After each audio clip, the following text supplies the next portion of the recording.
The way we consume and share news today, it is largely rooted in social media outlets. The reason why it's crucial to look at what's being discussed online, like, I don't know, the Grammys, Billboard charts, erecting a statue. They're from the hottest issue trends for our daily social media minute. We're joined by Erica. Good morning. Good morning. Happy Tuesday. Happy Tuesday to you too. I'm sure you've seen all the news around the Grammys. I must say, despite it getting poor ratings each year, the red carpet's really fun. Yeah, and all the fashion. We'll get, yeah. Yeah. We'll get to the Go on, Grammys go on. in just a We'll moment. get to the fashion a little bit later on. I apologize for the delay. Okay, so let's get started with this newly, plan to erect a statue in England, of all places. I do wonder what the significance is. Of course, whose statue are we erecting and why now?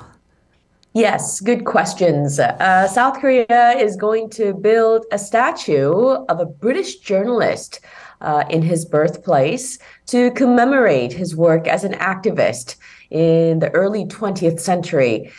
His name is Ernest Bethel, and he is credited for helping reveal to the world Imperial Japan's misdeeds against Korea by publishing newspaper stories. He was a journalist. Veterans Minister Park Min-sik unveiled the plan in England as he met with Thomas Owen Bethel, who is a grandson of the late Ernest Bethel. Okay, so of course, where does one erect a statue? I mean, it sounds pretty permanent, so where is important? So Ernest Bethel was born in Bristol, so that's where the statue will be erected. The statue will be the first of its kind in the UK, and the ministry is already working with the municipality of Bristol to proceed with the plan. Okay, from a South Korean's perspective, or I don't know, journalistic integrity, which is dead today, it seems important. But I mean, setting up a statue like such is a first of its kind. So it begs the question of why now? Well, this might give a little bit of context. This year is quite meaningful as it marks the 140th anniversary of the establishment of the Korea-Great Britain relations. That's right. And this year also marks the 70th anniversary of the armistice of the Korean War. Veterans Minister Park told local newspapers that as the bilateral relations between the two countries, Korea and the UK, go beyond its ties through the Korean War and into the independence movement even earlier than that, there is no reason not to pursue the building of the statue. So timing couldn't be more perfect. Right. Let's inform our listeners, who exactly was the late Ernest Bethel, beyond the fact that he was an important journalist?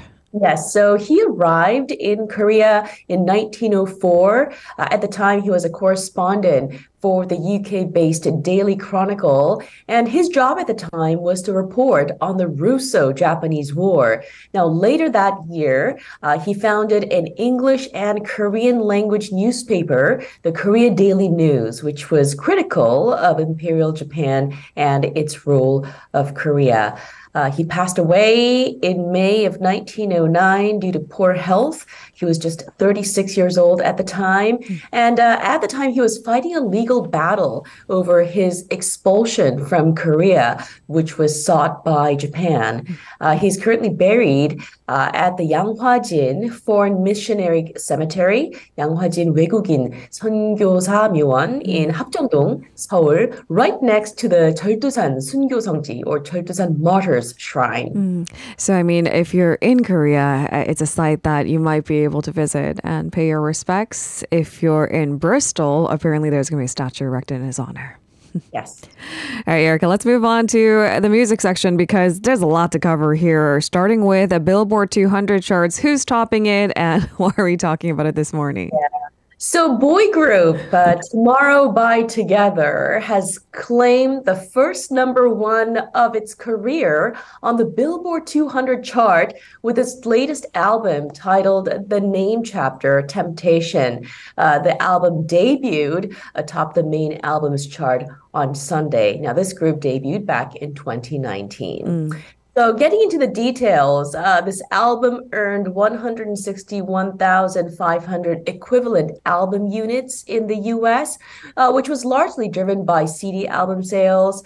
The chart ranks the most popular albums of the week in the country, measured by equivalent album units, which comprises physical album sales as well Yeah. as other digital sales records. So look at that. Tomorrow by Together, conquering the world one step at a time. Apparently, they're the fifth K-pop act to achieve this very feat, topping this Billboard 200 chart.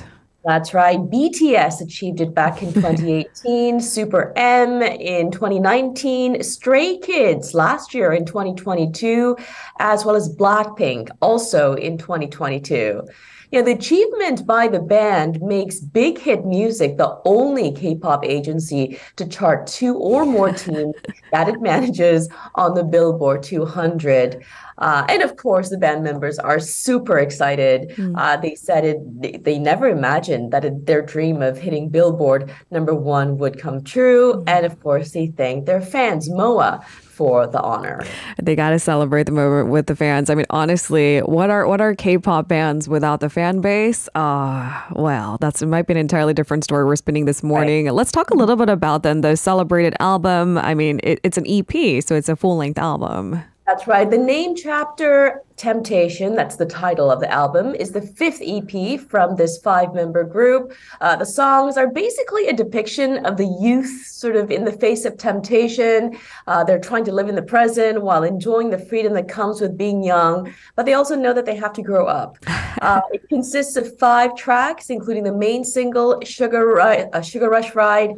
There's also Devil by Window and Happy Fools. And the EP became a huge hit here in South Korea when it was released last month, January 27th.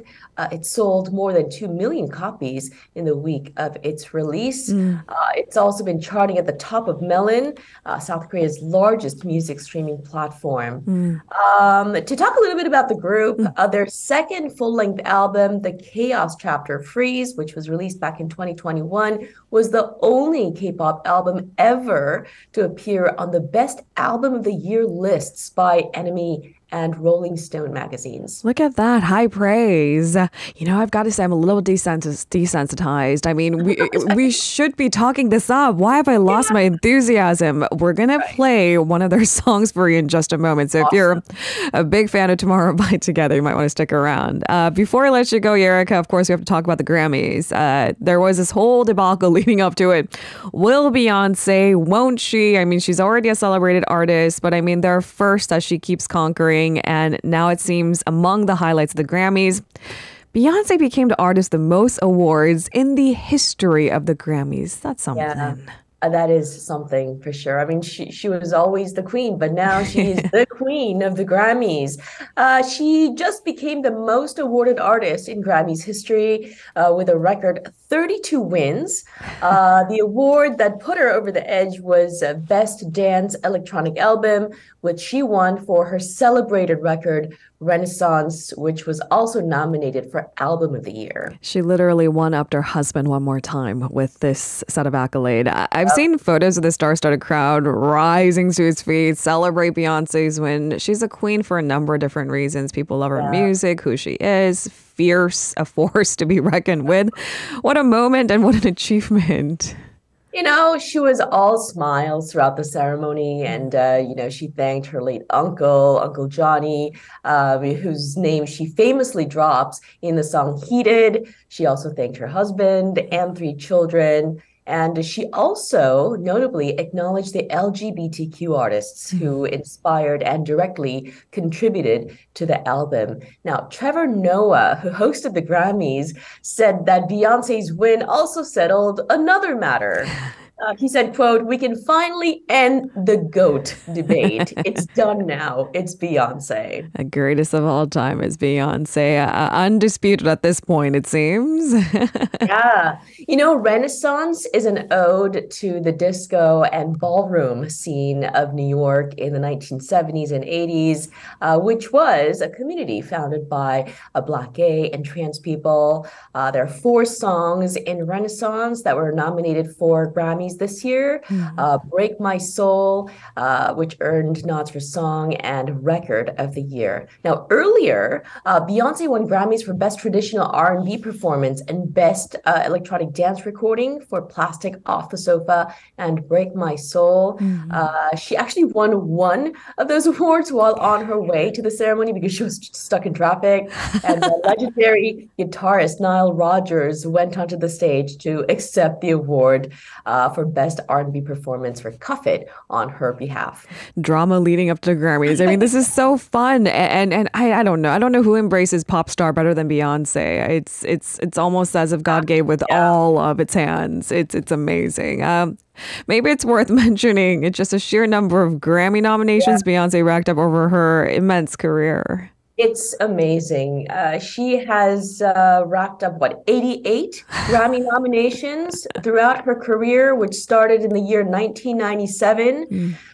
She was already the most awarded woman performer before Sunday's milestone. And the conductor, Georg Solti, previously held a record for most Grammys earned by a single artist before she broke the record. I mean, you know what? Beyonce, when I think about Beyonce, she's always been there, for me, starting from my, all throughout my college years, of course. Destiny's Child, anyone? Going to clubs, dancing to her music. And after all these years, here she still is, greater than ever.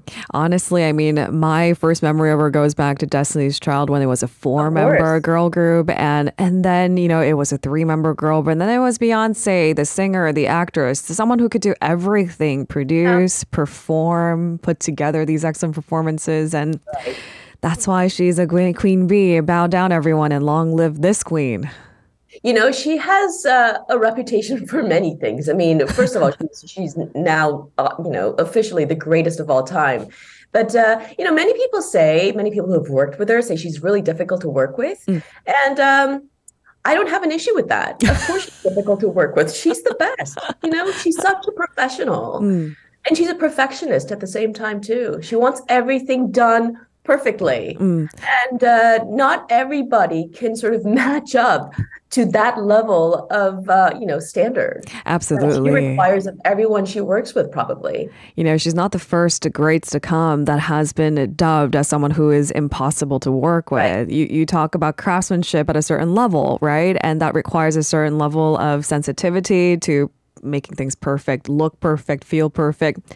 If you've watched our documentary Homecoming, you get a taste of it, what that process really is like. I mean, it's not just about being a great performer. You have to get on the same wavelength with hundreds of people you hire for the team. And on top of that, you have to be just a really hard worker. She has just incredible work ethic, too. Yeah, that's undisputed. It's just watching it, I got exhausted and I reached for my glass of water. That should paint you a pretty accurate picture. Not everyone can do it. Not everyone can be Beyonce. So we celebrate the moment. I mean, we can talk about her personal life and we could talk about how she's a fierce icon of, comebacks and resilience. But maybe for another day. Let's save that for another day. Thank you very much, Erica, for such a pleasant conversation. I'll see you tomorrow. Bye. If you're listening to our program using the podcast service, just a reminder that we do go live Monday through Friday, 7 a.m. Korea Standard Time. So tune in and help us make the show more informative by giving us your input.